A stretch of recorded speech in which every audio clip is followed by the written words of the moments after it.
Doomsday का villain वैसे तो आरडीजे का डॉक्टर डूम ही होगा, लेकिन मैं अगर तुमसे कहूं कि मल्टीवर्स के डिस्ट्रक्शन के लिए उतना ही जिम्मेदार डॉक्टर स्ट्रेंज भी है तो कैसे है बताता हूं। इसके अलावा एवेंजर्स डूम्सडे को लेकर बहुत सारी नई लेटेस्ट लीक्स है मेरे पास, तो सबको कवर करते हैं कि करके। हेलो गाइस, मेरा नाम है Himanshu and you are watching the bus beam show. मैंने तुम्हें ये बात कई बार बताई है कि अपने 616 के हीरोज कभी कभी कुछ ऐसे काम भी कर देते हैं जो उन्हें नहीं करने चाहिए, और उनकी उन हरकतों से ना सिर्फ अपना 616 यूनिवर्स डिस्टर्ब हो जाता है बल्कि मल्टीवर्स के और भी कई सारे यूनिवर्स डिस्टर्ब हो जाते हैं। और एग्जैक्टली ऐसा ही डॉक्टर स्ट्रेंज ने भी किया है। कुछ लेटेस्ट हैवी रिवील्स हुए हैं एवेंजर्स डूम्सडे को लेकर, जिनमें से पहला वाला तुम्हें बताता हूं। एवेंजर्स कैंग डायनेस्टी मूवी अगर आती तो उसमें हमें इनकर्जन्स का एक बहुत बड़ा रोल दिखाया जाता, और ये दिखाया जाता कि इन इनकर्जन्स के पीछे कहीं ना कहीं काउंसिल ऑफ कैंग्स का हाथ है, वो ही मल्टीवर्स को डिस्टर्ब करना चाहते हैं। लेकिन अब क्योंकि एवेंजर्स कैंग डायनेस्टी तो आनी नहीं है और फोकस जो है वो शिफ्ट हो गया डॉक्टर डूम पर, लेकिन इनकर्जन्स का रोल एवेंजर्स डूम्सडे में अभी भी उतना ही इंपॉर्टेंट है। बेसिकली एवेंजर्स डूम्सडे में इनकर्जन्स को दिखाया जाएगा एक बहुत बड़े लेवल पर, लेकिन अब काउंसिल ऑफ कैंग्स नहीं बल्कि इन इनकर्जन्स को हमारे हीरोज ही करते हुए दिखाई देंगे।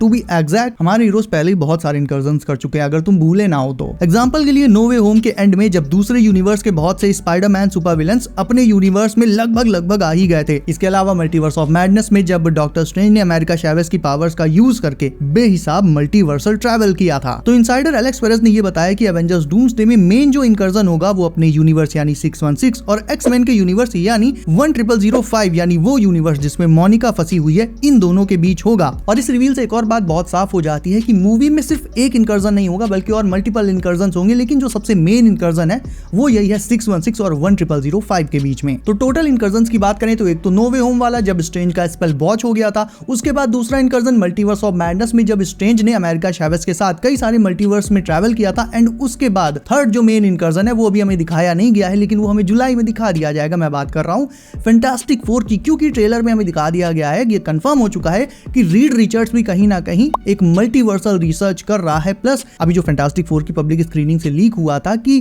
फैंटास्टिक फोर अपना यूनिवर्स छोड़कर भागेंगे, ब्लैक होल में घुस जाएंगे, तो उससे ये तो मतलब साफ ही हो जाता है कि फैंटास्टिक फोर एक्चुअल में मल्टीवर्सल ट्रैवल करने वाले हैं, यानी वो भी एक यूनिवर्स से दूसरे यूनिवर्स में ट्रैवल करने वाले हैं, और जिस यूनिवर्स से जिस दूसरे यूनिवर्स में वो जाएंगे इन दोनों के बीच अगेन इनकर्जन ही होगा। तो देखा जाए तो अब इनकर्जन ही इनकर्जन होने वाले हैं। एमसीयू में काफी सारे हो गए हैं, काफी सारे अभी और होंगे, और अगर ऑनेस्टली तुम देखो तो इन इनकर्जन में क्या कहीं भी डूम की कोई गलती है? नहीं है, हमारे हीरोज की गलती है, क्योंकि इन्हें फुल नॉलेज ना होते हुए भी ये ऐसे कॉन्सेप्ट के साथ मेडल करते हैं जो इनकी समझ से परे होता है, और फिर बाद में ये खुद तो भुगतते ही हैं, मल्टीवर्स को भी भुगता देते हैं। और ऐसा नहीं कि इन्हें कोई रोकने की कोशिश नहीं करता है। नो वे होम में वोंग ने स्ट्रेंज से साफ कहा था कि ये जादू बहुत खतरनाक है, इसे मत करना। That spell travels the dark borders between known and unknown reality. It's too dangerous. लेकिन स्टीफन को अपने ऊपर भाई कुछ ज्यादा ही भरोसा था और उसको पीटर के सामने भाई शो ऑफ भी मारना था। सो वोंग के मना करने के बावजूद भी उसने स्पेल किया और स्पेल बॉच हुआ। सेम यही गलती उसने मल्टीवर्स ऑफ मैडनेस में भी रिपीट करी, एंड फिर रीड का केस भी मैंने तुम्हें अभी बताया। सो ऑल इन ऑल मेरा पॉइंट यही है कि इन सारे इनकर्जन्स के पीछे डूम की कहीं कोई गलती नहीं, उसका कहीं कोई हाथ है ही नहीं। सारा का सारा किया धरा हमारे हीरोज का है। Doom is just a bitter medicine that will try to fix all of this, क्योंकि all he wants to do is fix this problem permanently. वो चाहता है कि इस प्रॉब्लम का एक ऐसा सोल्यूशन निकले जिससे दोबारा इन फ्यूचर ये दिक्कत कभी आए ही ना मल्टीवर्स में। तुम्हें याद होगा स्टार्टिंग में इन्फिनिटी वॉर में और एंड गेम के बाद काफी सारे लोग थानोस से डिसएग्री करते थे, वो उसको एक तरह का सनकी मानते थे जो आधी यूनिवर्स को, मतलब यूनिवर्स की आधी पॉपुलेशन को मिटा देना चाहता था। लेकिन कहीं ना कहीं बाद में फिर बहुत सारे लोग उससे अग्री भी करने लगे थे, स्पेशली शी हल्क आने के बाद। ऐसे में डूम की बात करें तो स्टार्टिंग में तो हो सकता है कि बहुत से लोग उससे भी डिसएग्री करें, लेकिन हो सकता है उसकी स्टोरी कुछ इस तरह से दिखाई जाए कि हम लोग बाद में उससे अग्री भी करने लगे। और इतना तो कंफर्म है कि डूम अपनी कहानी का हीरो रहेगा, क्योंकि मल्टीवर्स में ये जो इनकर्जन्स होंगे, यूनिवर्सेस आपस में टकराएंगे, इनका जिम्मेदार डूम या और कोई सुपर विलन है ही नहीं, बल्कि सरप्राइजिंगली हमारे हीरोज ही हैं, स्पेशली डॉक्टर स्ट्रेंज। इसके अलावा एक और इंपॉर्टेंट अपडेट ये भी है कि थॉर को आने वाले कॉस्मिक थ्रेट यानी डॉक्टर डूम के बारे में पता कौन बताएगा? उसकी गोद ली हुई डॉटर लव। मैंने तुम्हें बताया था कि एवेंजर्स डूम्सडे में हीरोज की मल्टीपल टीम्स होने वाली है, राइट? उनमें से मेन टीम होगी Thor, Sam Wilson, Captain Marvel, शैंग-ची,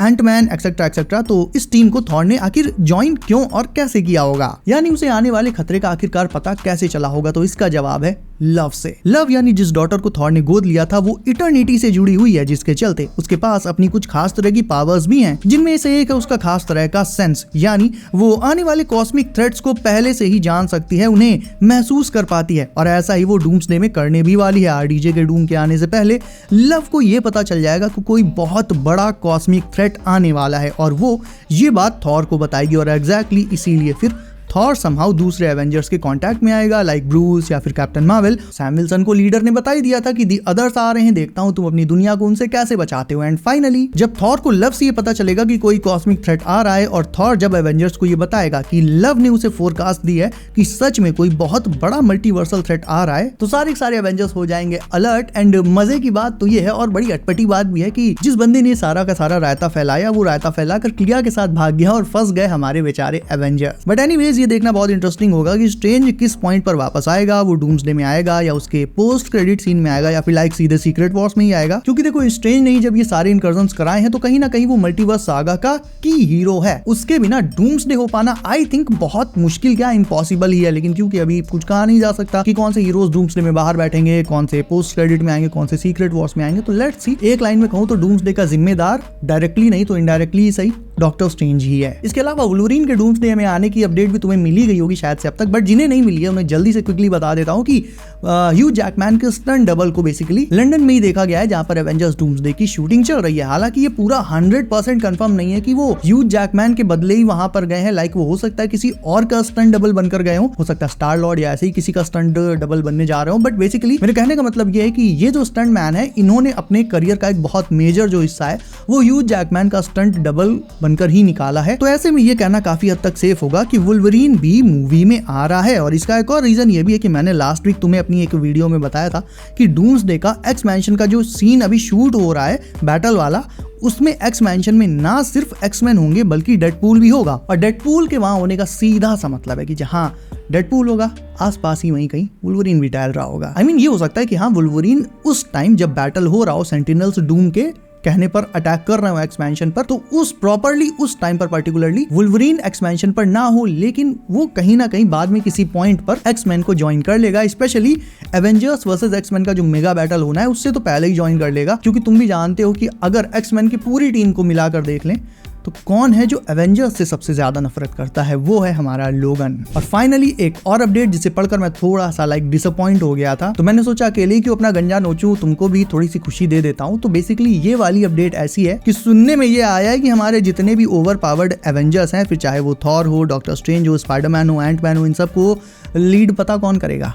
Sam Wilson. भाई बात ये नहीं कि सैम विल्सन से कोई नफरत करता है या उसे कोई देखना नहीं चाहता, बात केवल इतनी सी है कि एमसीयू में सैम विल्सन का कैप्टन अमेरिका के तौर पर उतना कैरेक्टर डेवलपमेंट हुआ ही नहीं कि लोग उससे कैप्टन के तौर पर रिलेट कर पाए। देखा जाए तो वो फैल्कन के ही रोल में परफेक्ट था, और ये चीज और भी ज्यादा हाईलाइट तब हो गई जब वी ऑलरेडी नो कि हमारे पास बकी बार्न्स है। बकी एक ऐसा बंदा है जो बहुत पहले से हमारे साथ है और ऑडियंस उससे बहुत ज्यादा रेजोनेट कर पाते हैं, उससे बहुत ज्यादा रिलेट कर पाते हैं, बहुत पसंद भी करते हैं उसे। तो बकी जो सैम से कहीं बेहतर कैरेक्टर है, लोग भी उसे बहुत ज्यादा पसंद करते हैं, और ऐसे में उसे एक साइड हीरो बनाकर शील्ड सैम को जब दे दी जाएगी तो भाई ब्रेव न्यू वर्ल्ड का जो हाल हुआ वो तो होगा ही। तुम खुद बताओ, थॉर, डॉक्टर स्ट्रेंज और इन्हीं के जैसे बहुत ही एक्सपीरियंस्ड और ओवर पावर्ड सुपर हीरोज को जब सैम विल्सन ऑर्डर देगा तो कैसा लगेगा? अजीब लगेगा ना। स्टीव रॉजर्स की बात करें तो he was the leader for a particular reason. वो बहुत पुराना है भाई, वो तब से हीरोगिरी में उतर गया था जब डॉक्टर स्ट्रेंज स्टीफन स्ट्रेंज था और जब टोनी ने हीरोगिरी का एच भी नहीं पढ़ा था। कैप्टन उसके पहले से ही वॉर्स लड़ रहा है, उसे बैटल्स की सारी स्ट्रेटेजीज पता है, और सबसे बड़ी बात उसके पास बहुत बहुत बहुत ही ज्यादा एक्सपीरियंस है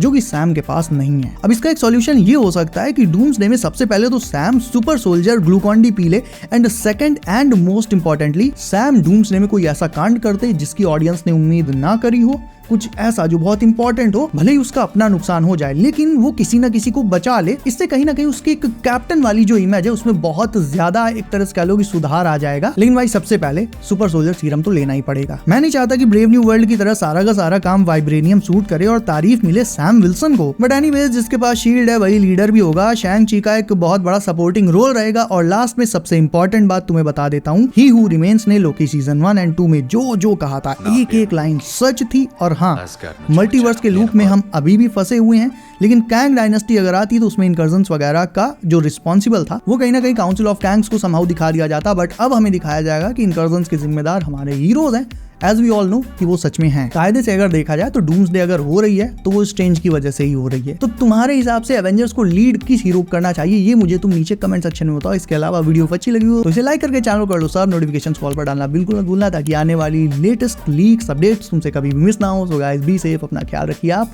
मेरा नाम है Himanshu and as always I will see you in next one.